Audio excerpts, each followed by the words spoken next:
CAB science academy के इस math की क्लास में मैं पंकज मिश्रा आप लोगों का स्वागत करता हूं। देखिए, हम लोग अध्ययन कर रहे थे परिमेय संख्या।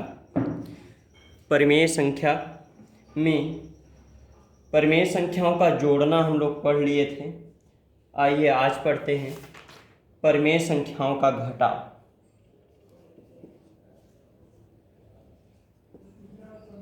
परिमेय संख्याओं का घटाव।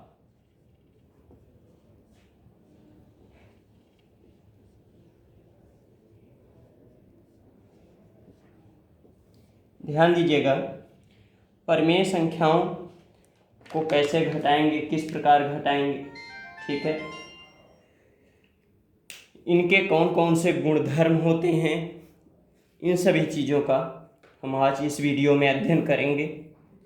सबसे पहले देखते हैं परिमेय संख्याओं का घटाना। परिमेय संख्याओं का घटाना, जैसे देखिए पहला क्वेश्चन है आपका, इसमें दो प्रकार के क्वेश्चन पूछे जाते हैं। एक जब इनके हर समान हो और दूसरा जब इनके हर असमान हो। इन्हीं दो प्रकार के क्वेश्चन आपसे पूछे जाते हैं। तो सबसे पहले क्वेश्चन देखते हैं। दिया गया है क्वेश्चन 7/9 में से 4/9 को घटाना है, ठीक है, को घटाना है।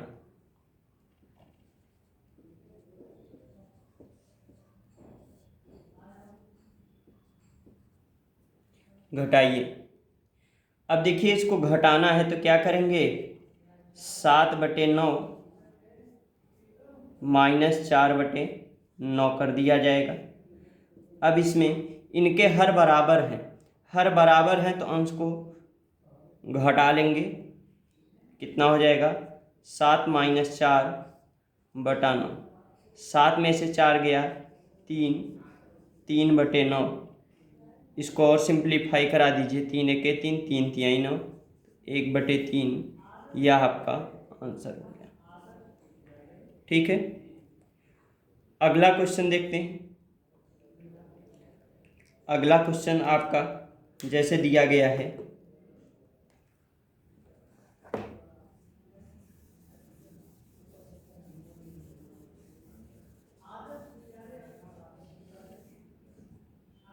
देखिए अगला क्वेश्चन, -2/7 में से -5/7 घटाना है, ठीक है।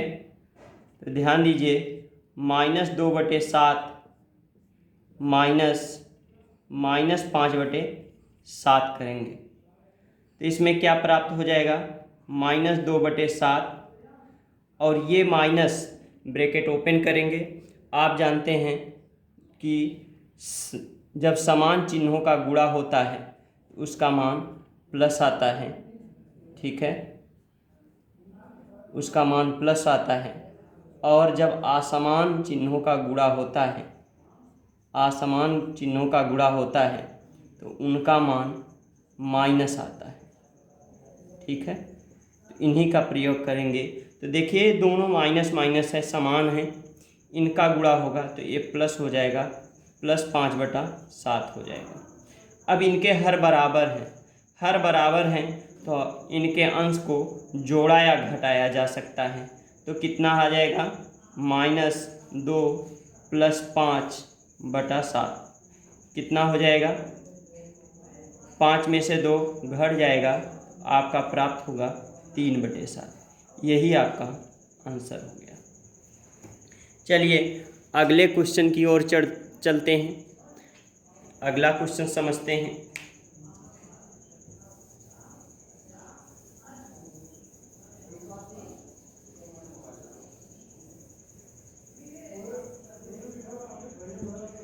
अगला क्वेश्चन है आपका 5/-8 5/-8 में से 7/8 को घटाना है। अब देखिए इसको क्या लिखेंगे, 5/-8 माइनस 7/8 कितना हो जाएगा, -5/8 माइनस 7/8। इनके हर बराबर है,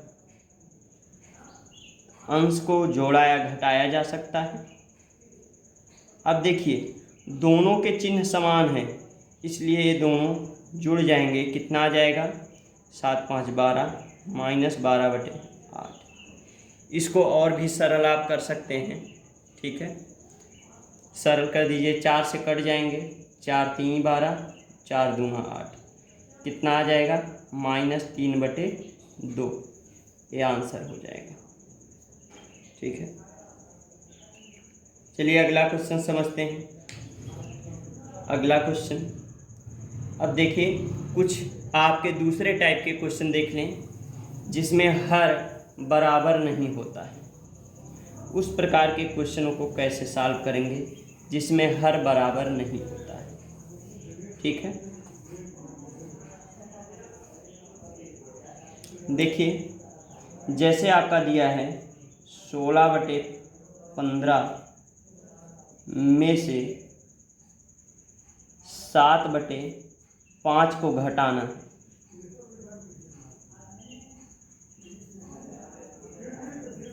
7/5 को घटाना है तो क्या करेंगे, 16/15 माइनस 7/5 करेंगे। अब देखिए इनका एलसीएम 15 आ गया, 15 और 5 का लासा ले लें, 15 और 5 का लासा ले लें तो ध्यान दीजिए 15 और 5 का जब लासा लेंगे 5 से डिवाइड करा दें, 5 3 15, 5 1 5, 3 से 3 1 3, 5 गुणे 3, 5 3 15, ये इनका लासा हो जाएगा, ठीक है। तो इन 5 और 15 का लासा 15 हो गया। अब इस 15 से इस 15 में भाग कराएं, ठीक है, या यहाँ देख लीजिए,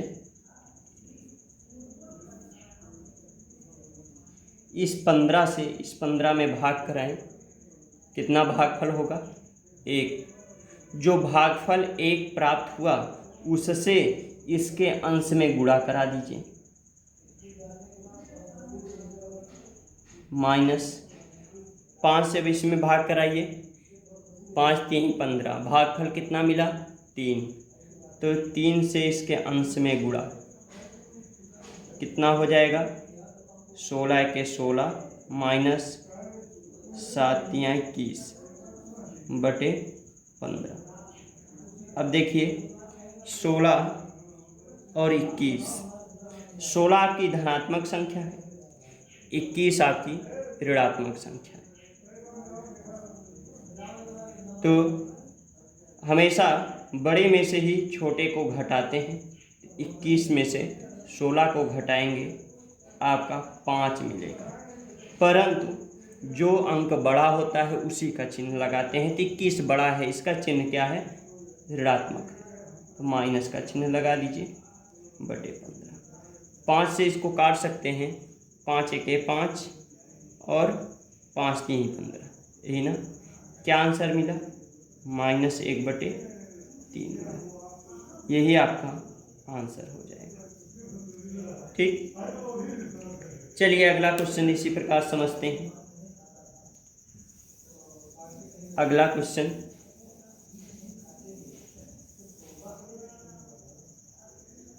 अगला क्वेश्चन आपका है -3/4 में से -19/12 को घटाना है। इसको लिखेंगे -3/4 -19/12, यही हो जाएगा। अब ध्यान दीजिएगा, -3/4 और ये माइनस है, माइनस प्लस हुआ, प्लस 19/12 हो गया। दोनों का एलसीएम 12 आ जाएगा। 4 3 12, भागफल कितना मिला? 3 मिला। उस 3 से इसके अंश में गुणा, प्लस 12 1 12,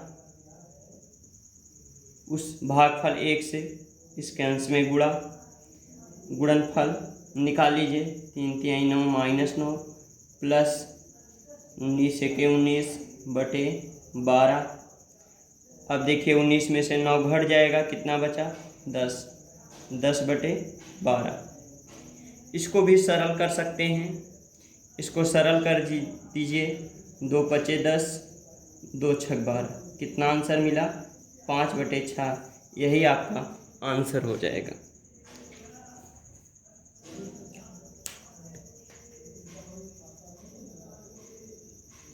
इसी प्रकार चलिए एक क्वेश्चन और देखते हैं।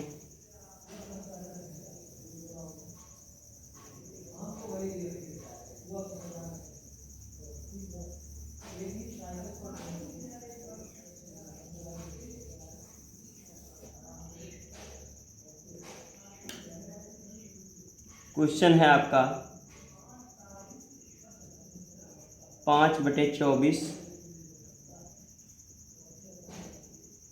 में से -17/-36। देखिए आपको पता है, यदि किसी भी भिन्न का अंश और हर दोनों ऋणात्मक हैं तो वह परिमेय संख्या धनात्मक होती है। यानी -17/-36 को 17/36 भी लिखा जा सकता है। तो यह आपका हो जाएगा 5/24 -17/36।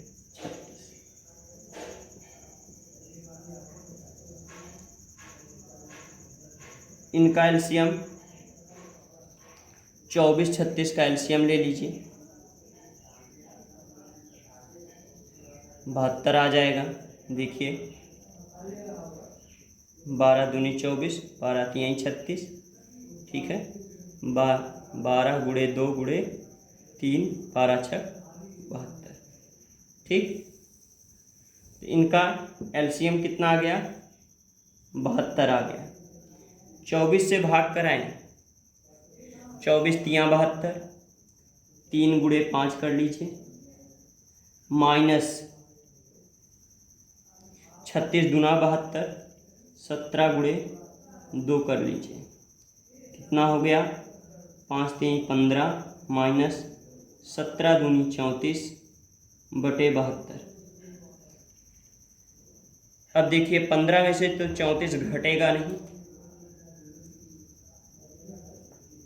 तो 34 में से 15 को घटा लेते हैं। जब 34 में से 15 को घटा लेंगे तो आपको प्राप्त हो जाएगा 14 में से 5 गया 9, -19/72, ठीक है। ये आपका आंसर हो गया। अब आप परिमेय संख्याओं का घटाव सीख गए होंगे। चलिए इसके गुणधर्म देख लेते हैं। इसके क्या क्या गुणधर्म होते हैं, कौन कौन से गुणधर्म होते हैं, उनको देख लिया जाए। तो आपका अगला टॉपिक परिमेय संख्याओं के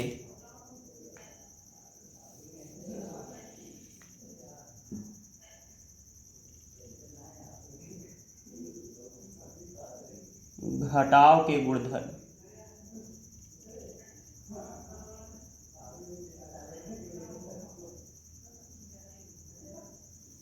घटाव के गुणधर्म, सबसे पहले संवरक गुण। पहला आपका गुणधर्म है संवरक गुण। संवरक गुण देखिए, संवरक गुण क्या होता है? दो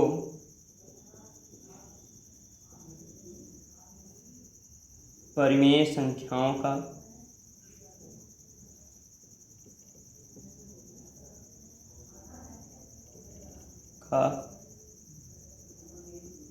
अंतर सदैव एक परिमेय संख्या होती है।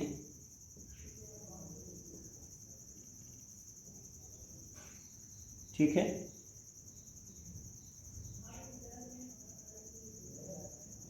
अब देखिए एक एग्जाम्पल इस पर देख लेते हैं। माना 2/3 और 1/5 दो परिमेय संख्याएं, दो परिमेय संख्याएं हैं। ठीक है, दो परिमेय संख्याएं हैं। अब इनका अंतर लेते हैं 2/3 माइनस 1/5, इनको घटाएं। ठीक है, तो कितना हो जाएगा 2 × 5 माइनस 3 × 1/15, यही तो होगा ना, यानी 10 माइनस 3/15 हो जाएगा। तो 10 में से 3 घटा देंगे तो 7/15। 7/15 क्या है? एक परिमेय संख्या है, एक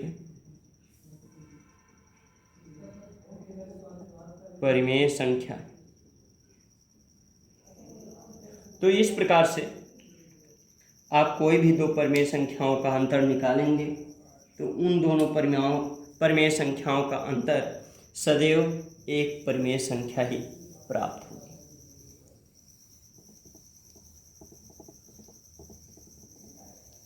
अगला गुणधर्म देखते हैं। अगला गुणधर्म शून्य का गुण।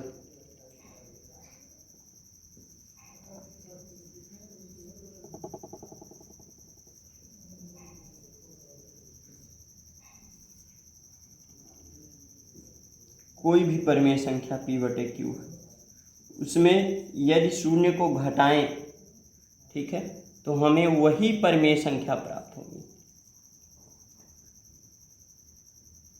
यानी किसी भी परिमेय संख्या में से शून्य को घटाने पर वही परिमेय संख्या प्राप्त होती है।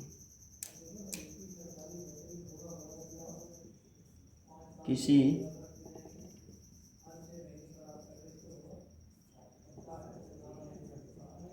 परिमेय संख्या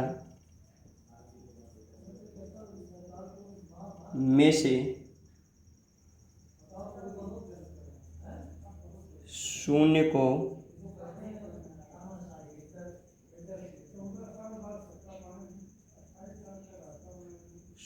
संख्या में से शून्य को घटाने पर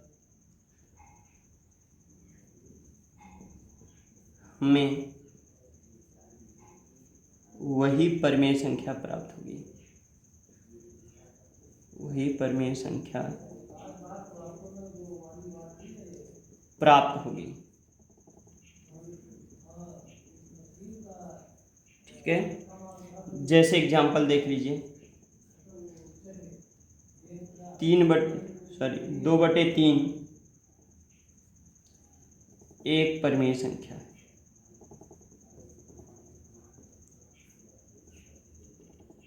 एक परिमेय संख्या है। अब इस 2/3 में से हम 0 को घटा रहे हैं। 0 को घटाएंगे तो हमें पुनः वही 2/3 संख्या ही प्राप्त होगी। ठीक है, तो इस प्रकार से हम कह सकते हैं कि किसी भी परिमेय संख्या में से 0 को घटाएंगे तो वही परिमेय संख्या प्राप्त होगी। बस आज के वीडियो में बस इतना ही। धन्यवाद।